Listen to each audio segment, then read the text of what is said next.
Hey folks, this is Abel James, and thanks so much for joining us on the show. Have you ever wondered why almost every single packaged food contains industrial seed oils, anti-caking agents, preservatives, petrochemical flavorings, and other non-foods? And why do so many growing companies that started as a healthier, real food alternative ultimately sell their souls to big food?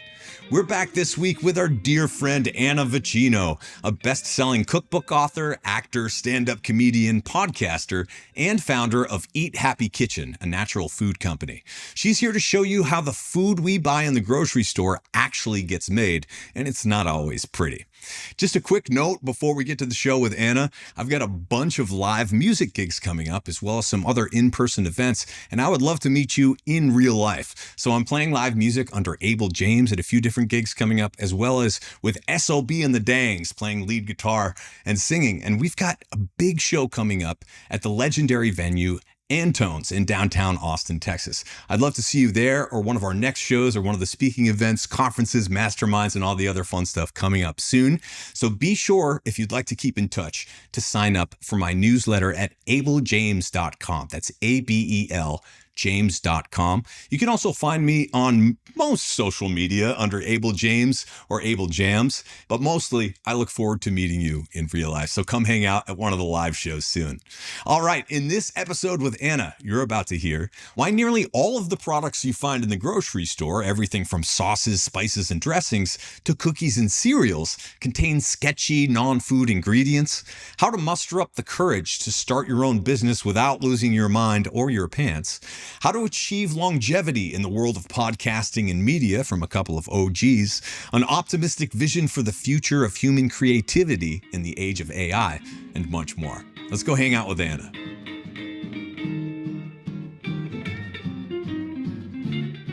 Welcome back, folks. Returning to the show this week is our friend, the multi-talented Anna Vocino, a best-selling cookbook author, actor, stand-up comedian, co-host of the Fitness Confidential podcast as well. Anna is also founder of Eat Happy Kitchen, a natural food company making organically sourced, gluten-free, grain-free, and filler-free foods with no sugar added. Her newest cookbook is a doozy, and it's entitled Eat Happy Italian. Hey, Anna, thanks so much for being here with us. Hey, thanks for having me. And by the way, look who else's name is on the front cover of my book. Oh, very nice. Oh, yeah. The publisher appreciated that blurb enough to put it on the cover. So thank you for that. Well, having been there, I know how hard it is to get real, good, honest blurbs from people. And so I'm happy to contribute to thoughtful, positive blurbs. That's what we need. Or like tried the recipes or something, right? Right. Exactly. Oftentimes the bigger a book is, the less likely it is that the people who wrote the blurbs even read it. For sure. I like bringing a little bit of transparency to the whole process. And I know you do too. But before we get too carried away, we haven't talked about this yet. But I'm just, if it's okay with you, I'm going to fanboy on you a little bit because your voice is a legend in all sorts of places, but especially the video game world. I'm just going to rattle off a few that Allison and I found on your IMDb, but Diablo 4, StarCraft 2, World of Warcraft, Psychonauts, Final Fantasy, Elder Scrolls, Halo Wars, the Star Trek video game. Allison even competed in a few of the games that you performed in, Splinter Cell, Double Agent, and a few others. I've played a whole bunch. I was really into StarCraft for a while, so good on you. I was the adjutant in StarCraft, so it was my soothing voice being the computer. I do a lot of computer voices. I don't know what that says about me as a person. She's so robotic. Let's just have her do the computer voice. You know what I'm playing now, and I'm always obsessed with Diablo, especially Diablo 4. Yeah. And in the campaign, my voice is one of like the little side quests that is one of the first side quests that you hit and they make you run through the first part of the campaign. So I laugh and I'm like, oh, there I am. Oh, that's cute. That's fun. Now let's get past it so I can build up this barbarian and torch some shit. So badass. It's amazing. Do you ever play? Listen, it's a cool day job. Yeah. It's a cool day job. Like I will freely admit that. I don't think I'll ever stop doing it as long as they're having me. Yeah. You know? So, and Elder Scrolls, I've done so many characters in Elder Scrolls. And I went to go try to play it because I was like, I'm going to try. I did this big arc as a Khajiit and I was like, I'm going to go try to play this.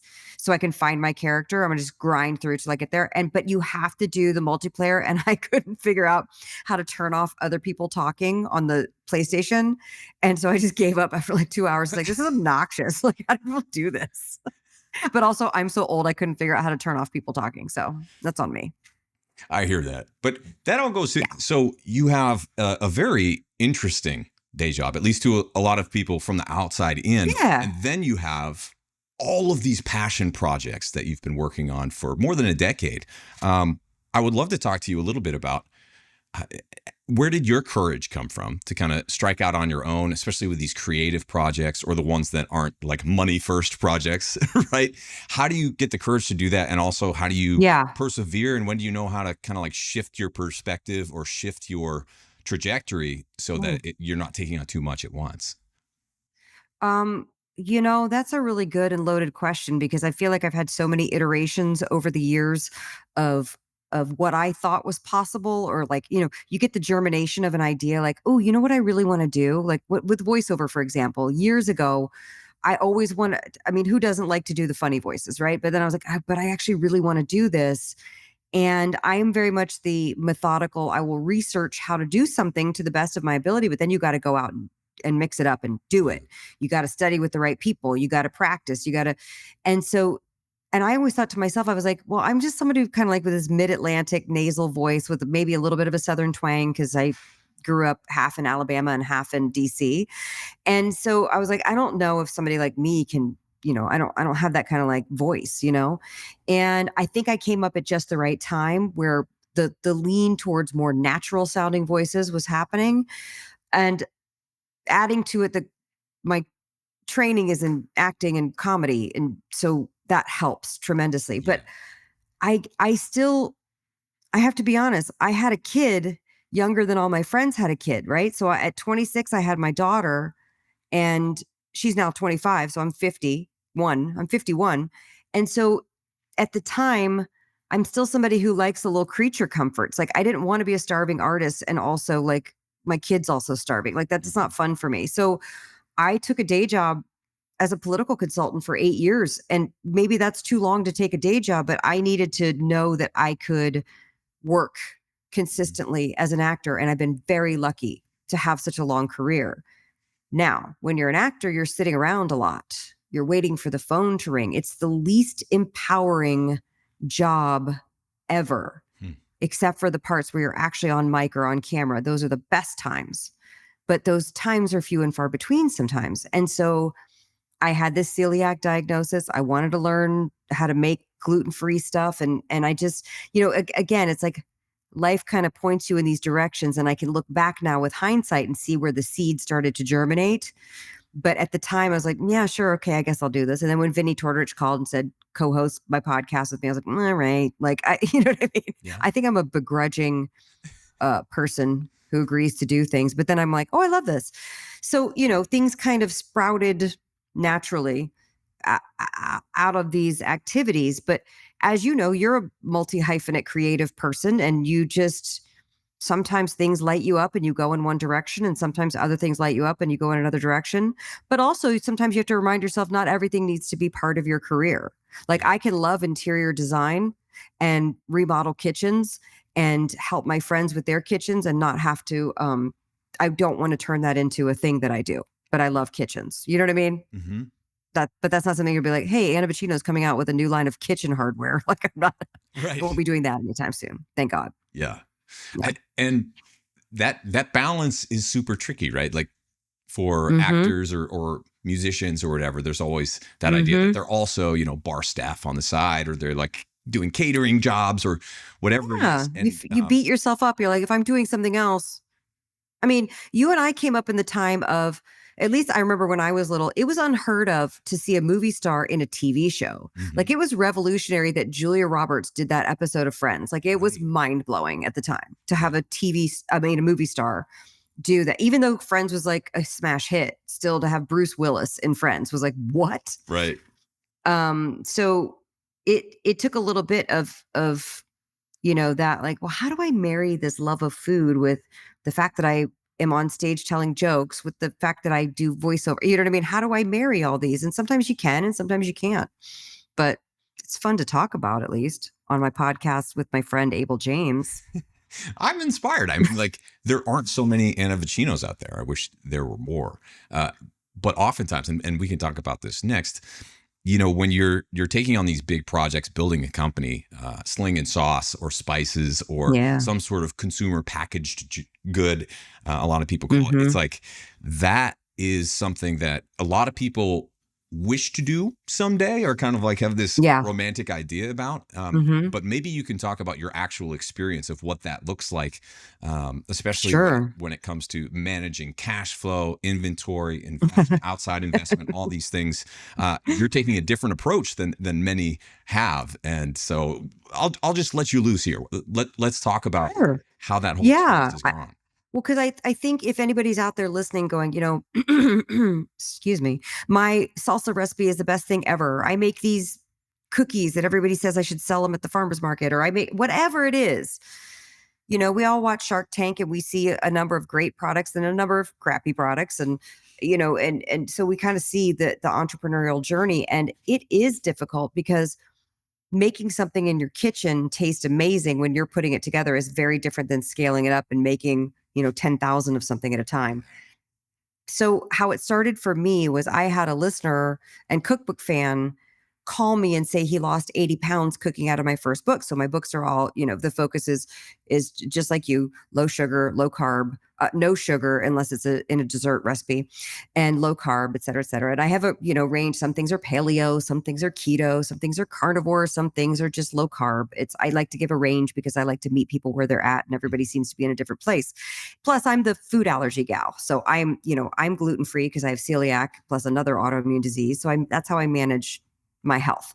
So this guy called me and he said, I lost 80 pounds cooking out of your books. I'm like, that's amazing. And he says, I'm a food manufacturer. I've heard you talk on the podcast. Let's make your marinara. And I said to him, doesn't everybody make their own? And he was like, no, they buy it jarred. That's why, and now we know that's why Rayo's sold for $2.6 billion to Campbell's earlier this year. And I was like, okay. And that to me activated the fear of God. I was like, I can't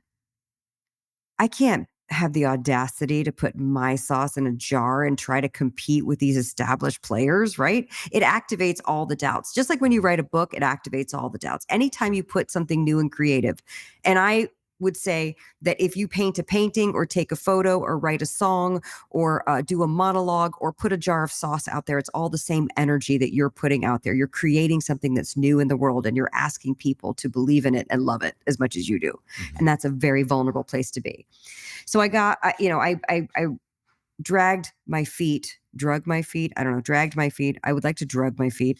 I dragged my feet around for a while, and then we finally got it going. And then during the pandemic, launched one flavor of sauce. And now we have 5 flavors. We have 4 spice blends, and we're about to launch cheese bites. So we're getting into the snack category. And then dressings is further down the line, because I've been traveling for 2 weeks on a book tour, staying at friends' houses who've been very generous. And everybody who makes a salad is giving me a bottled salad dressing, and they all have seed oils. And I'm in shock. I'm in shock and shook. So dressings are next. Anyway, so making these food things and putting them out there. So cut to now where we are, and we're equity crowd fundraising. Cash flow is limited because we've chosen to not just be a direct to consumer business. I want to get into grocery stores because ultimately, as Americans, that's where we find our food that we buy. Yes, thank God people are open to ordering things direct to consumer. And sure, we might, I'll get a 10-pack of this thing that I like from Amazon. That will happen. But right now, we mostly get stuff from the grocery store. So it's very important that the Eat Happy Kitchen brand is across different, that's my vision for it, is to have it across the grocery store in different categories, not just condiments, but snacks, and anywhere where we can find and adapt my recipes into something that it'll make their lives easier, and they can trust that it's very clean and they can get dinner on the table quickly, right? I want to make the products that I want to buy, basically. So, but from a business perspective, getting into grocery stores is crazy. First of all, I know we're going to talk about manufacturing later and what to look for on food labels, but just getting into the grocery stores, and every grocery chain is different. It's a behemoth. It's an old school way of doing business. You have to sell your product to a distributor. The distributor sells the product to the grocery store. Okay. Now, there's a billion different grocery store chains. There's independents, there's natural grocers, there's co-ops, there's some natural grocers that have banded together into different groups and organizations. Everybody negotiates a different price on your product that you sell to the distributor for a very low price, and they make their margin, right? And then the store's got to make their margin, which is why you'll see a pint of ice cream at Sprouts for $8.99, and then at your indie grocer that you love, or let's say Erewhon, for like $11.99. Like, how can it be $3 to $4 difference? That's why. So pushing food across the country is a logistic nightmare. It's very expensive. So the shipping alone is very expensive. But then when you get into grocery stores, they have slotting fees, which means you're paying for that shelf space. They have free fills, which means you're getting a case free per SKU that they take in. So if they take in all 4 of our regular pasta sauce flavors, oftentimes we'll have to guarantee that we're going to give them a case of each flavor per location. And if they have a couple hundred locations, that's a lot that you're eating, with the understanding that you're going to get reorders. So I'm learning that, yes, we have an amazing direct to consumer business, and we've gotten into about 450 retailers now. But it's amazing. And it's going to require, I've had to say no to many opportunities because it would literally bankrupt us as a company to be able to say yes to that, until we have the brand recognition where it's, you get on the shelf, and they talk about getting it off the shelf, meaning it's not just people who know you and me, who know our work. I need to have that brand recognized so that somebody picks up my jar of sauce and not Rayo's anymore. Mm-hmm. You know what I'm saying? Mm-hmm. Like, stealing market share from the big guys is bonkers. Yeah. And this is what I'm learning. So another thing I learned too is when you see like the sale tag at the grocery store, you see it's marked down from $9.99 to $8.99. It's $1 off. Yeah. So when you see that $1 off, temporary price reduction, or the BOGO, or the whatever it is that's at the store, that's not funded by the store. That's funded by the brand. So we have to sell it to the distributor for enough so that when we get those marketing dollars that we want, because I want new people to be like, "Ooh, that one, I haven't seen that one. Let's try this pink crema sauce. That looks good. Ooh, and it's $1 off. Let's get it." I want that psychological reaction with people so that they take it home. They see how clean it is. They taste how delicious it is. And then they're like, that's the vodka sauce I'm going to buy from now on. That's what you want. So it's a necessary evil to get people to try stuff, but it could bankrupt you as a company. And then, as an emerging brand, if you don't have cash, you have no blood in the business. So that's kind of like a little bit of the struggle we're going through now. So I've probably made a few conservative decisions that might be frowned upon in this day and age of like, just raise millions of dollars and spend it all and then go raise some more millions of dollars. But I do want to be strategic, and I don't want to burn out. I've seen so many brands like they got into 3,000 Walmarts, and then 8 months later, they're not moving and they are done. And I don't want that. I want to be sustainable, and I want to grow it strategically. Because a lot of brands kind of lose their heart and soul as they go through this process, right? Where it can happen, who's, the next level up, getting into all those thousands of stores or whatever with all those SKUs, is saying, well, you kind of have to use seed oils now. We have no other option for you. This is how it's done. Right. This is how, and that is something that I will fight against until the day I die. Or until I sell the business. But however, here's the thing. Like, let's use the example of the recent sale of Siete to Pepsi. I think a lot of people were very like, fellow food founders, like, hey, high five. Good job. Yeah. That's an amazing deal. I don't know what it's structured like. I don't know what they raised over the past, because everybody's raised a few times by the time they get to that big exit. Sure. But I really have to believe that Siete would partner with somebody in their exit that doesn't want to mess with what got them to where they are. Yes. So I know that the economies of scale are a very big deal, because I know that once we reach 1 million pounds of tomatoes every year, we're going to get a price break that I cannot wait for. I'm trying to beat down the door of, hospitals, government agencies, places where I can get larger quantities made so that I can hit that million mark. Like I'm on a foot race to get to 1,000,000 pounds of tomatoes used. We use these gorgeous organic Italian San Marzano style tomatoes. And I don't want to change the tomato. I refuse to change the tomato. So that means if I'm making that choice that I've got to figure out something else so I can get to that economy of scale.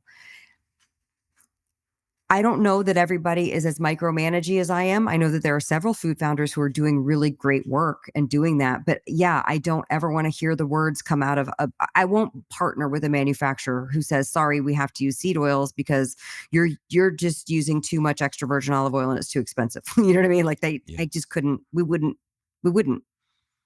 can't. closes an insane amount of doors, right? It does. It does. And so when you find a partner who's like willing to do that, then they're gold, because the manufacturers are bringing this industry knowledge that I don't have that. I don't know how to make stuff in a giant, 100 bajillion gallon kettle. Like, I don't know how to like do it, but I do know that I love when they pour in so much extra virgin olive oil and then they dump in an entire bucket of freshly minced garlic and it smells amazing. It's like super fun to be there for that cook. But yeah, no, I think that this is what I'm hoping, and I'm hoping we can be part of this movement to be the future of food, that we can figure out how to have the economies of scale but with nicer ingredients. Mm-hmm. And subsequently, maybe we'll have an effect on our corner of the supply chain. Maybe we'll have an effect on regenerative farming because we're using this tomato that's so beautifully farmed. I know it sounds pie in the sky idealism, but like if I don't have that, then I'm just a cog in the wheel and part of the problem. And I want to be part of the solution. Exactly. Yeah, because the system is broken, especially when we're talking like the bigger food system we're talking about, the more broken it is. And there are a few encouraging things happening, like Joel Salatin being named as maybe being involved with some government organizations and that sort of thing. If you get the right people in, some change can happen from the top down, and it absolutely needs to. We can't do all of this grassroots. And to your point, it's like I've seen, and you have as well, so many food companies kind of like started off with a great idea and an incredible product, but in chasing that scale, you kind of like make a little compromise here, and then you make another compromise, and then your investors need their money back or a portion of it. So you make another compromise, and then all of a sudden, your company has run away from you, and maybe you're getting kicked out of your own company, and they're selling seed oil to everyone. Just like it could happen. Listen, it could happen. That's why I'm just trying to be real sensible with it all. And I've always joked that if I just made like a keto cracker or keto cookie or some BS, I'd be a lot richer. Yeah. Because I would just capitalize on a trend. I'd put some sawdust and some whatnot and this, that, and the other thing and press it together. And as long as it holds, I don't care. I mean, how many things have you tried at the grocery store and you've been like, oh God, I can't believe I just spent $7 on that trash, hoping that you'd find the thing, And I know. And listen, it's part of brand discovery, and we want innovation in food. I don't want that to stop. I want people to make cool shit. You know what I mean? Yeah. It might not be something that I'm going to regularly buy, but I still want that ability. I want a kid who has type 1 diabetes to be able to have a treat without jacking up their blood sugar. You know what I mean? Like, there's nothing wrong with that. It's not something I'm going to eat every day, but I want the diversity in our food supply to be out there. I just think that we could really stand to clean it up a bit. Oh, for sure. But you're kind of leading the charge in that sense, and you need to change the system around you with help. Obviously, other people need to with a lot of help. Message, but definitely not an island. Yeah. The precedent of basically every big food company, whether they're selling sauces or snacks or spices or whatever, are putting literally non-foods. We're talking about seed oil as an example, but we're putting gear oil into our foods, feeding it to everybody. And the people, as you level up as a food brand, everyone around you is telling you, well, you have to do it this way. This is the only way you get to the next level. I think we need to break that system. And like the idea that you could put olive oil into a sauce instead of gear oil is very appealing to me. And I don't care what the gear oil costs, right? Like, I don't care if you can buy that for $3 and the real stuff is $10, because the $3 is a non-food that should never go in anyone's mouth, kid or adult. And so you have a different set of priorities and values than maybe somebody who doesn't care or hasn't had the level of education. So part of the trick of what we're both doing is being able to give the information out to folks to help them to maybe draw a different conclusion about what they put in their mouths, you know? Yeah. Yeah. So what else have you seen in the manufacturing space Oh my now that you're goodness. especially kind of like experimenting with so many different kinds of foods? I imagine there's no shortage of surprises. Yeah, I mean, right now we're very early on in the R&D stages of mayo. I'm so excited to do a mayo because I just really there's like one mayo that I like that's clean. And again, like I just want to be the solution that I need in my kitchen. I do get listen, since we started making the sauces, I have barely made any homemade sauce, and I've been making homemade marinara since I could turn on a stove. You know what I mean? So I'm Yeah. definitely high on my own supply. Um, but it is so much easier. Okay, so what I've learned, gosh, the things that you have to do to make things shelf stable but keep them clean. So let's use spices for an example. Spices naturally, especially if you live anywhere in the center or the east coast of the country, there's humidity. So it's not even as bad where I am in California. But when I lived in Atlanta, like growing up, my mom would put rice in the salt, Yeah. right? In the salt shaker to absorb the excess liquid. So salt can stick, paprika sticks, garlic is very sticky. Think about garlic. When you do a fresh clove of garlic, it's Yeah. very like it's sticky. So spices get sticky, spices clump, spices cake. That also means when they're blending the spice. Now you're not cooking anything with spices unless they're freshly roasting them at the place, which usually they're not. They bring them in, just blend them, and then they put them through fill machinery, right?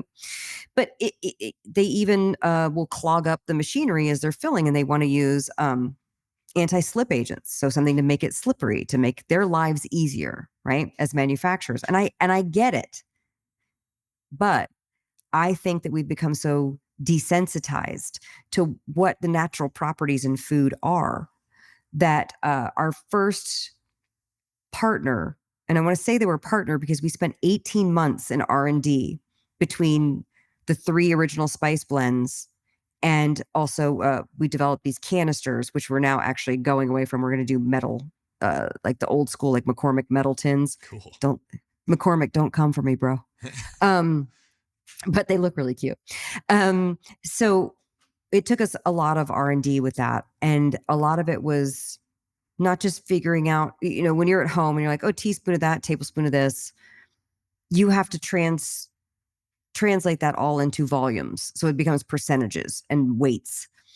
And because the percentages are what give you the formula that then you can take it to another partner, and ostensibly is if they're sourcing either identical or similar ingredients, they can make something. Because this is another thing that's important. You can't just make it at one place. Mm-hmm. If you put all your eggs in that basket and that manufacturer happens to close down, or they lose funding, or something happens, or they kick you out because they got a bigger account, whatever, you need to be able to make these things in multiple places. That's very important. Plus it's expensive. So if I can have my guy in Denver make it, and I have my guy in Pennsylvania make it, then I'm shipping things from different places and I'm saving that transport money.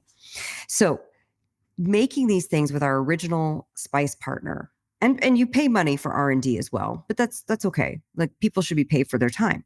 But they basically said, your barbecue dust is clumping. We're going to have to put a anti-caking agent in. And I said, well, we have to reformulate then, because I am the no sugars, no grains gal, and we're not putting any anti-caking agents in. An anti-caking agent would be like cornstarch, brown rice hulls. There is a grain-free one now called bamboo flour, which I've not explored because right now I want to see how far we can get without having to go there. But anti-caking agents are in every spice in the grocery store.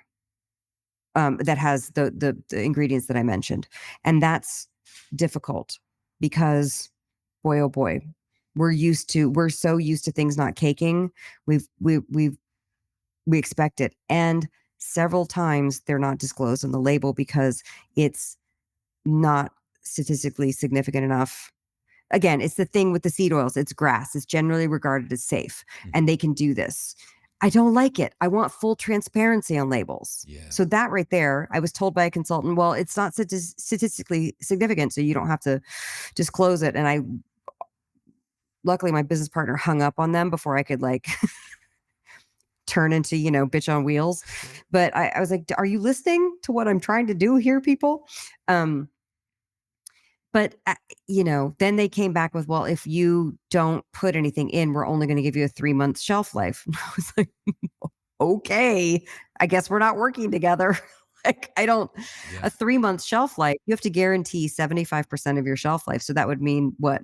2.5 months? Jeez. It better be sold in 2.5 months. Like, I can't do that. Mm-hmm. So, you find another partner that's like, yeah, let's make it. We can do this. No, it's okay if it clumps a little bit. It is what it is. My audience gets it, but will the rest of America get it when we're launching our spices into grocery stores next year? We'll find out. Well, there needs to be some option, right? There needs to be something that's real on the shelf. Even if it's more expensive than all of the other familiar options made by the big brands or whatever, we need something. So I think it's really important that we all support this, because the overall business model, like you said, it's kind of bizarre. I mean, it can work really well, but starting up a real food company with the goal being to sell to Pepsi or Kraft or like whoever else, like, there's something a little bit that could be interpreted as a conflict of interest there, right? Or at least those conflicts of interest pop up. It feels that way. If I sell my company in 5 years, everybody who's not an investor will probably say that. Sure. They'll say you have sold out. And I mean, I don't know where I'm going to be in 3 to 5 years with it. I want to grow it huge. If it becomes a legacy company, we can keep it privately owned. Great. If it's untenable and we have to get out because that's the economies of scale I was speaking of. Here, I was reading an interesting article about how, a lot of CPG, which you mentioned earlier, consumer packaged goods, a lot of food companies have been invested in and expected to scale like tech companies. Yeah. And it's not the same thing. Not at all. Food companies can grow and scale to a certain extent, but they grow. Tech companies scale, if that makes sense. Because ultimately I still have to make more jars. Facebook has kind of invisible or virtual costs compared to making sauce, glass involved, metal pieces, shipping, cardboard boxes, people packing it all up.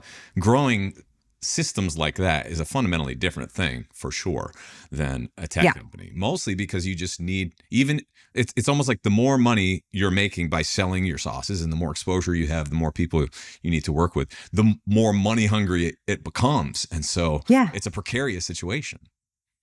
That's why you got to get your margins dialed in. And I'll forever be trying to reduce our COGS, our cost of goods. Mm-hmm. So I don't think there's ever a world where I won't constantly be trying to figure out a way that we can, save some money here and there. So, I mean, it comes down to like, hey, we're paying 23 cents a label, but if we make this many labels, we're paying 17 cents a label. That's 6 cents a label. And you're like, yes, I saved 6 cents. Like, I'm winning. You know what I mean? Well, in percentage, you definitely are, but it's a lot of little decisions like that need to add up. But the scale. Oh my God, the decision fatigue is beyond. Mm-hmm. Beyond. My brain hurts at the end of every day. I don't know how people do this when they're on like sugar or like drinking a ton of alcohol. Like I couldn't function. What does your calendar look like in the sense that you have a lot of different responsibilities? And I would imagine a lot of those are unpredictable, like when you're needed to just like take 24 hours to put out a fire of some kind, but you have other work to do at the same time. Like, how do you manage all of that as an entrepreneur? Well, I have really great co-founders, so that helps. Yeah. I have a really great assistant, so that helps. But we're a very lean team. I have some sales brokers who are on the East Coast and they can help. But I mean, ultimately, my voiceover agents all have my calendar, so they know not to, you know what I mean? Yeah.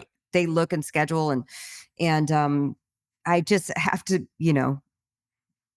I'm also very lucky because my daughter is grown up and out of the house. I don't see how people start a food company with a couple kids at home, and it would be so hard. You could only do so much. Yeah. And I have to believe at the end of the day, when my head hits the pillow, and I, doom scrolled Reddit enough to make my eyes sleepy. I used to read books. Now I'm just like, I have to doom scroll Reddit to like get sleepy. It's very twisted. It's very sick. And but like once my head hits the pillow, I have to trust that I got done everything that day that I was supposed to get done, because we all have when you run your own business, you have a bajillion things that you could do. And some days you just shut down. You're like, I can't do it.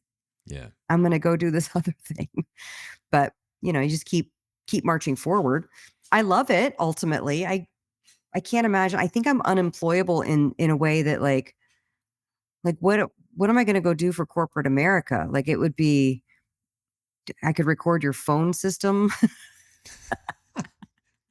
You could be the and maybe computer help voice with some everywhere. digital marketing. I don't know what I could do. Well, what about the world of podcasting, online media, voiceovers, and that sort of thing? Now that we've had AI out of the bag for more than a year, at least in a popular way, with multiple people who aren't specialists kind of like using it to populate the internet with all sorts of voices and faces that aren't attached to real people, or maybe are, or impersonating real people. What is your take on how things have kind of evolved in the past year and where they're going? Oh, it's not going anywhere. It's only going to get better. What got me the other day was a YouTube, the algorithm showed me, it was a Joe Dispenza talking about something. And I was like, okay, cool. And I clicked on it. I was like, wait, that's not Joe Dispenza talking. That is AI Joe Dispenza. Yeah. But it sounded like it was like, you know what I mean? Yeah. But it's only going to get better. And it wasn't an excerpt of him doing an actual speech. Somebody had run one of his speeches through the thing and then put their own script in, and then it poops out Joe Dispenza AI voice saying the speech. Yes. And then I was like, and then out of principle, I was like, no, I X'd out of it. Listen, I always tell my clients, who like I narrate still. I narrate these murders on Oxygen. I've done the past 9 seasons of killer couples, and it's just couples who go on killing sprees, and it's bonkers. But I always tell them thank you. I'm like, thanks for not hiring an AI voice. Yeah. Because you probably could, honestly. And so maybe it's the right time for me to get out of that business. But I gotta believe that we still want the human element with certain aspects where we have voice actors. Yeah. And I will say for me, this might be a dark commentary on the state of things, but as a female who came of age in the 90s in Hollywood and chose to go the route of mostly voiceover because it just felt better. I love telling jokes on stage. That has never bothered me. Working on camera, I always kind of had a twisted relationship with, but I was very lucky to have a lot of my elder stateswomen, older women in my life to mentor me. Mm-hmm. And by the way, seek out people 10, 15 years older than you. That's probably the best advice I can give. And ask them all the questions you can and talk to them about their life experience. Because like even when I was, 25 and 30, I would have women over 40 say, hey, just keep working your ass off. You'll get some financial solvency. It will happen, and I would just be like, I would hold that like this beacon of light. Like one day I'll be able to pay my bills with my art. And it happened. So I saw early on that sadly the state of Hollywood, women age out of stuff, even with the voice stuff. Women age out. Different voice types become popular. Different voice types become unpopular. The pendulum swings back and forth. So you need to do something to weather it. And I kind of noticed, as a society, we don't seem to have a problem with older women making us food on camera. That seems to be a place that we're all true. Like, yeah.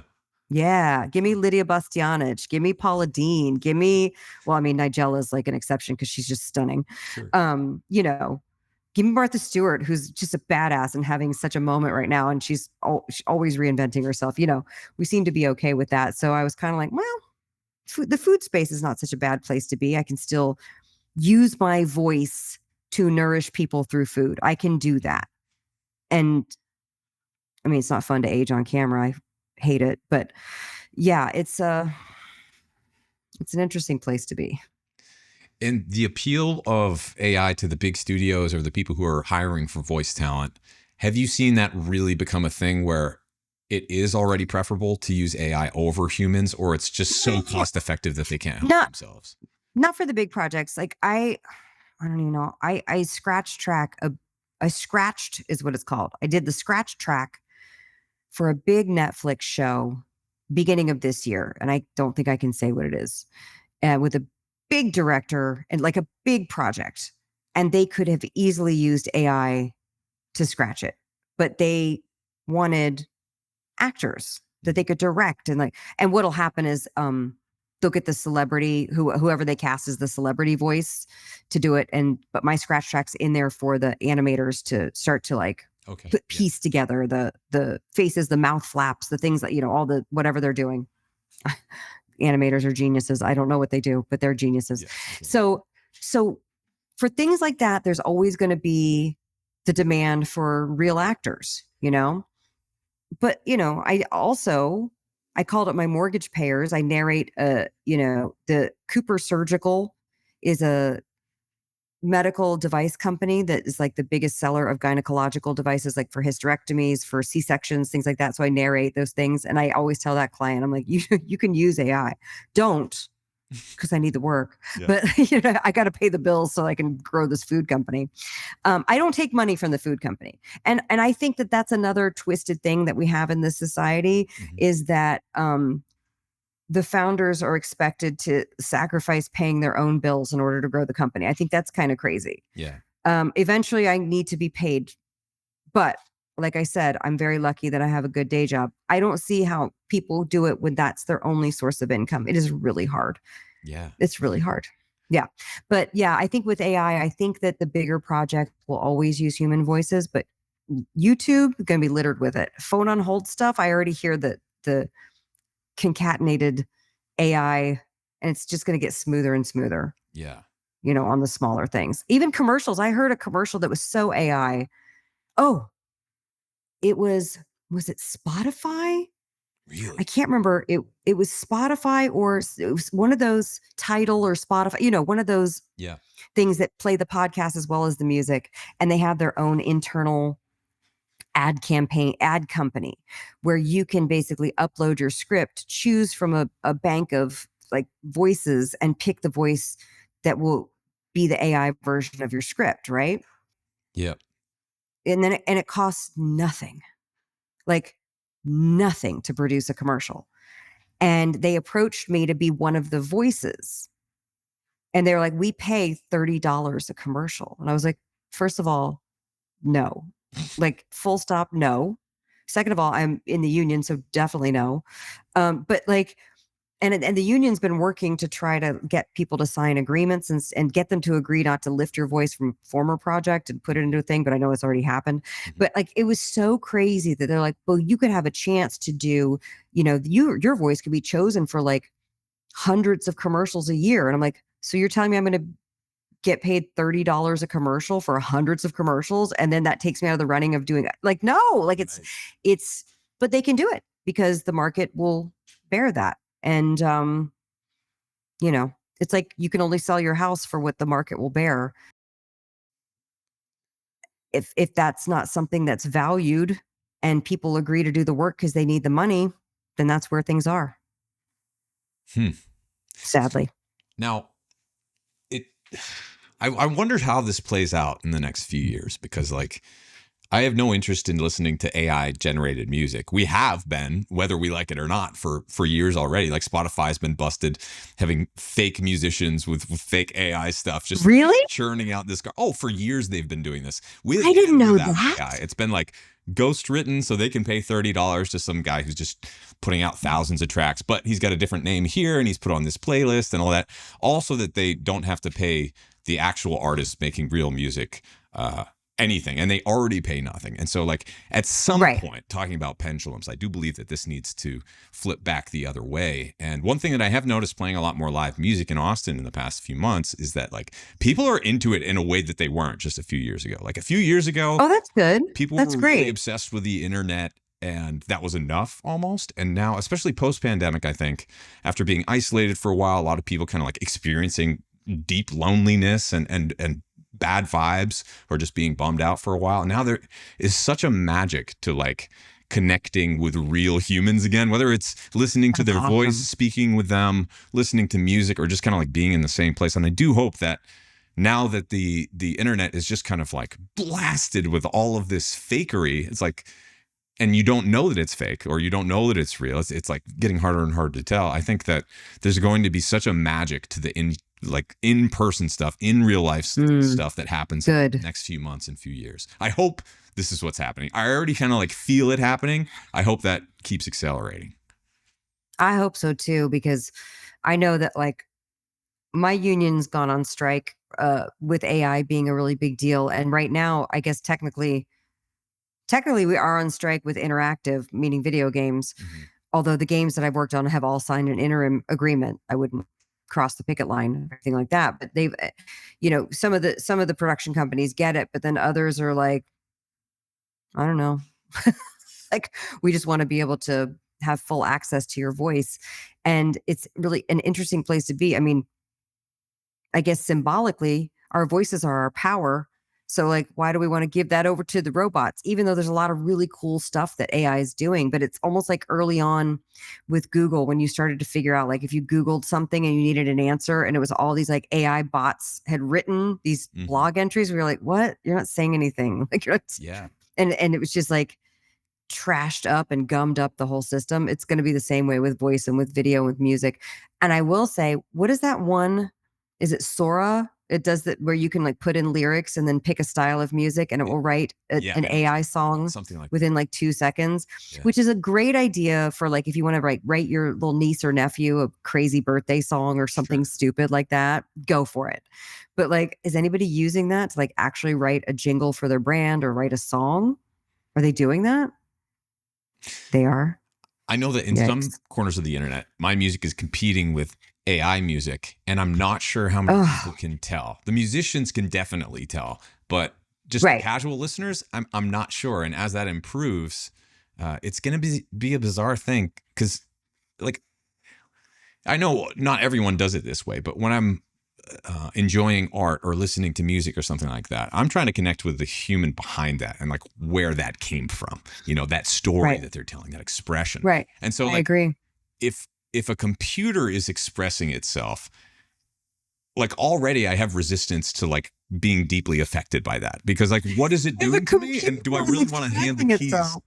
I mean, my daughter's a painter. So I feel this, my husband and I joke, we're like, well, we're comics and then we gave birth to a painter and I don't know where it goes from here. Like, does she have a poet? Like, I don't know. What's the thing that's like, but I mean, I love art and I love painters and I love painting, and I love that world and I love that medium.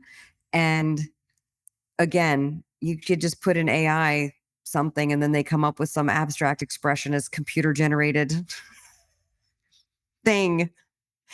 And, but you don't have a story behind it.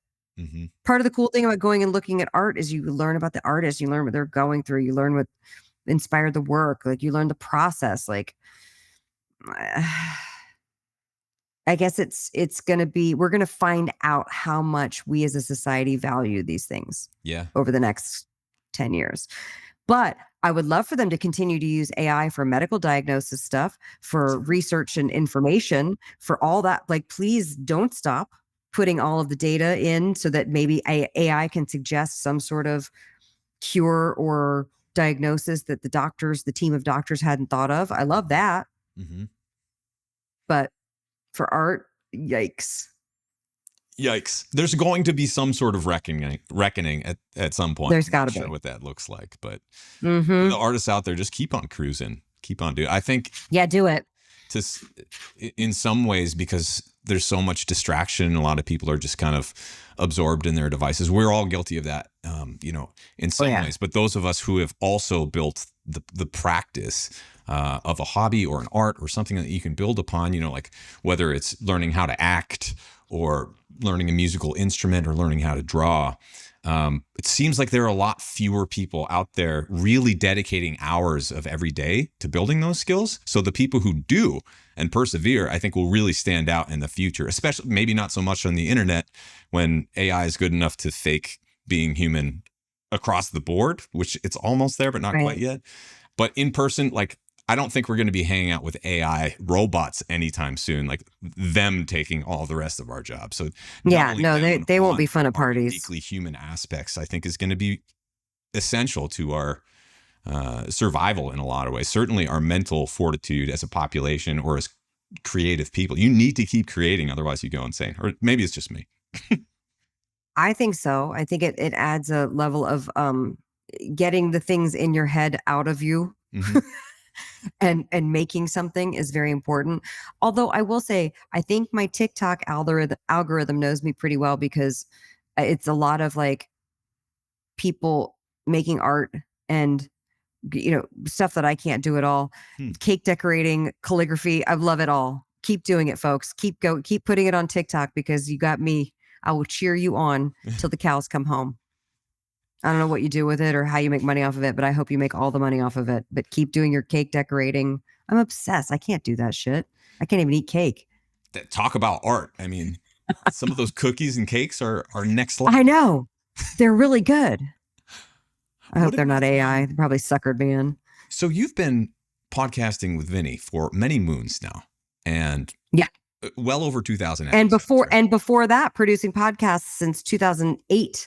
Was it 2008? Amazing. So, yeah.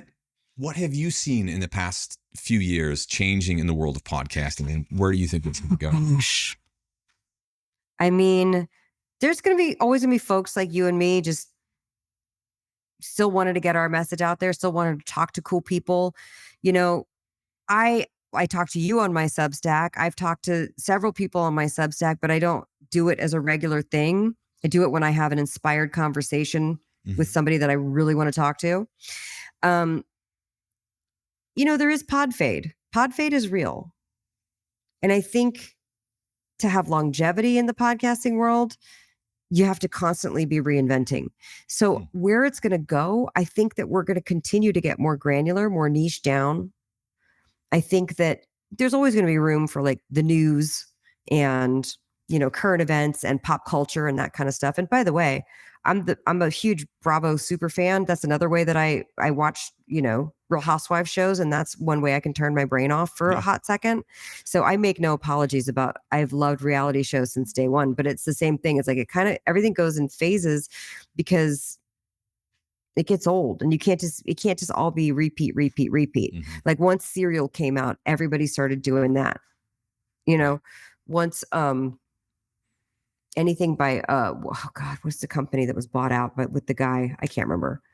The things that I love listening to, the business podcast, the How I Built This, the the interviews with people who've founded companies, because I need to listen so that I can maintain my excitement and inspiration and learn something new to take me to the next level so that I don't burn out on doing this.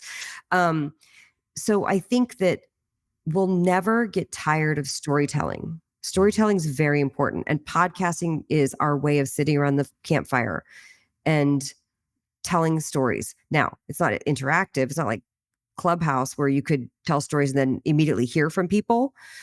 But it's not going to go anywhere. It's just very glutted, I think. Yeah. What about your apple crostata and the fork and knife calzone? Because Allison whipped those. What about them? I mean, let's eat. Let's go. Let's go. Let's start with a calzone, because that one really surprised me. We had never actually attempted many pizza attempts, and some of them have gone pretty well. But calzones, it feels like, oh God, that's off the map. I know. No gluten. How are you going to do that? And it's ambitious. Not only was it absolutely delicious, Allison made it up last night, but really beautiful and held together. I didn't need a fork and knife at all. Maybe we got lucky. Okay, but you're the second person that's told me that they didn't need a fork and knife. I named it for fork and knife calzone or knife. I can't remember what I named it, because I was like, you probably won't be able to pick this. Let's be honest. Okay. But here, some people have told me they have. So I'm proud of you. I'm proud of Allison, not you. You didn't make it. Allison did it. Yeah, no, it's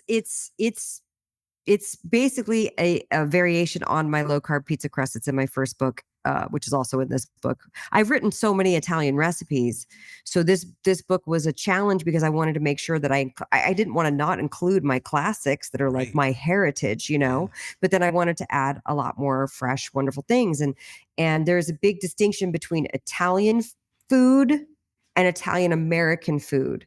And this book has both, because we have that association, but like you're not going to go to Italy and have a chicken parm. But trust me, you want to make a chicken parm. Like, it's really good.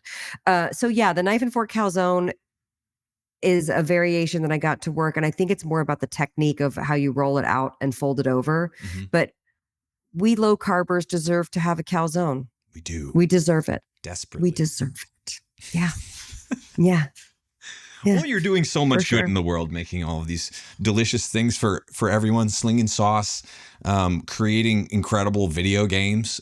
It's quite the life. Well, I'm not creating the games. I just say the lines.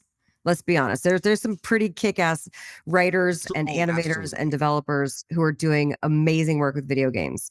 And if there are any Elden Ring fans out there, I'm obsessed with the DLC, and I still haven't gotten through it. And my friend's 14-year-old teases me mercilessly that he's gotten through the DLC like 3 times, and I still haven't gotten through it once. So there's a huge difference between the voice actors who are just kind of like calling it in a video game. That's like usually what happens. But the ones that are well acted and with like commitment in there, I get such a kick out of that. And the games that do it well are better than movies, certainly now, so much better. And so I have a lot of respect for what you do. And obviously the writers are fantastic too, but the performance is so important when you're trying to like feel invested in something and feel some sort of emotion or connection with the story, which is so important. Great.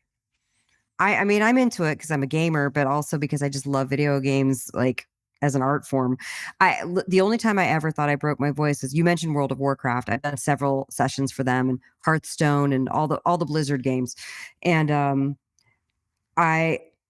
they often bring me in to be a dwarf for World of Warcraft, and I was a dwarf, and it's always Scottish because that's the stereotype that we all have, right? But it's a Scottish dwarf. But it was so aggressive, and I was so much yelling, and the only thing that saved me was the fact that the session was like at 2 p.m. on a Friday, so I didn't speak for the whole rest of the weekend, so I could but that's the only time I ever really, I was like, I think, can you break your voice? Because I think I did that. I broke my voice.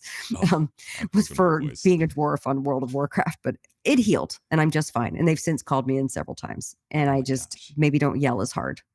If you're going to, I've probably been doing it wrong all these years. Any game, World of Warcraft seems like the perfect one for that. Mm-hmm. Well, awesome, Anna. So much fun to talk to you. What is the best place for people to find your EatHappyKitchen.com? Go to EatHappyKitchen.com.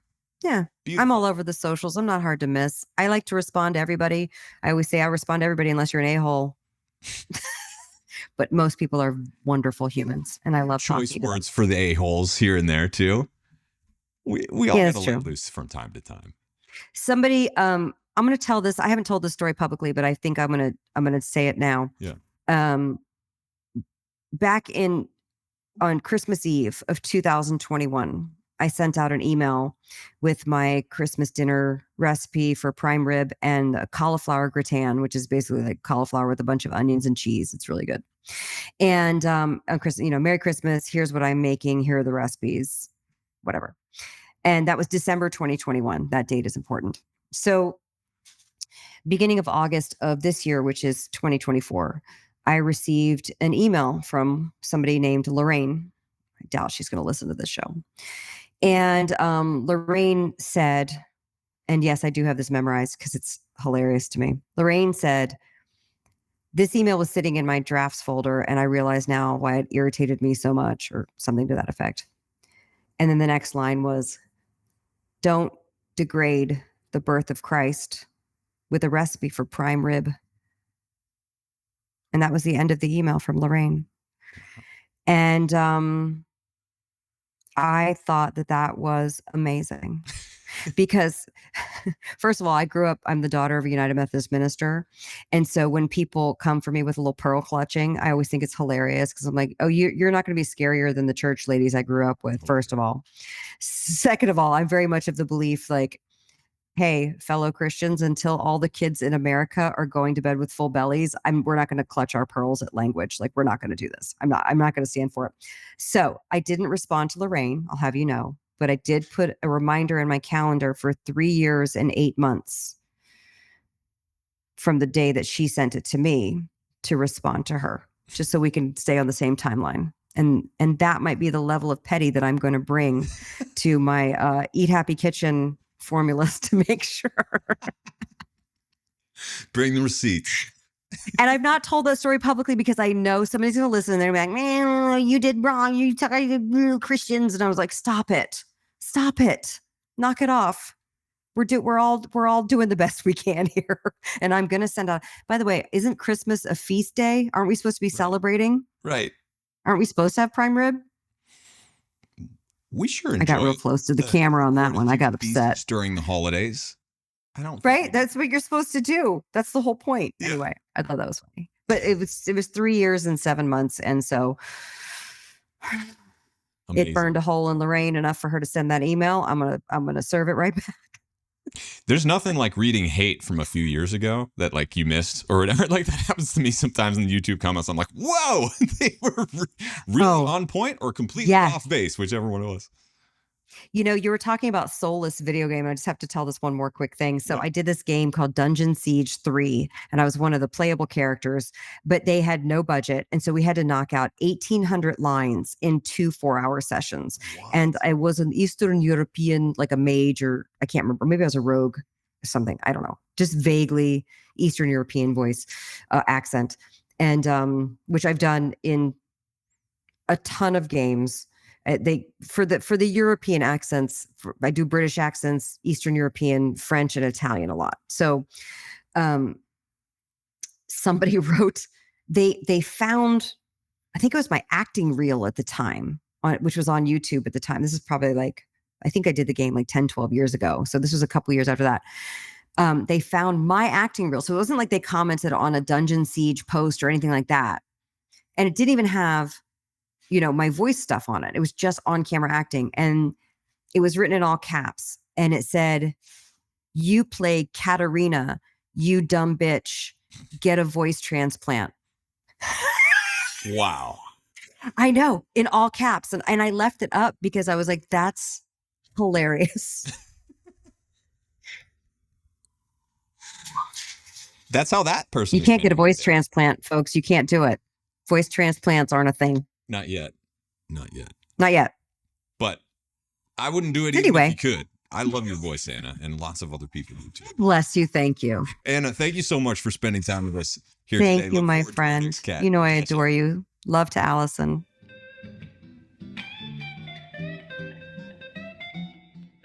Hey, Abel here one more time. And if you believe in our mission to create a world where health is the norm, not sickness, here are a few things you can do to help keep this show coming your way.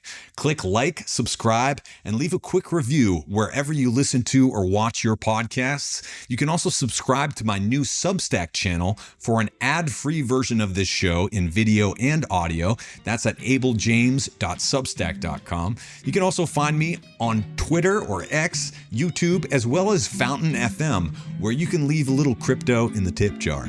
And if you can think of someone you care about who might learn from or enjoy this show, please take a quick moment to share it with them. Thanks so much for listening, and we'll see you in the next episode.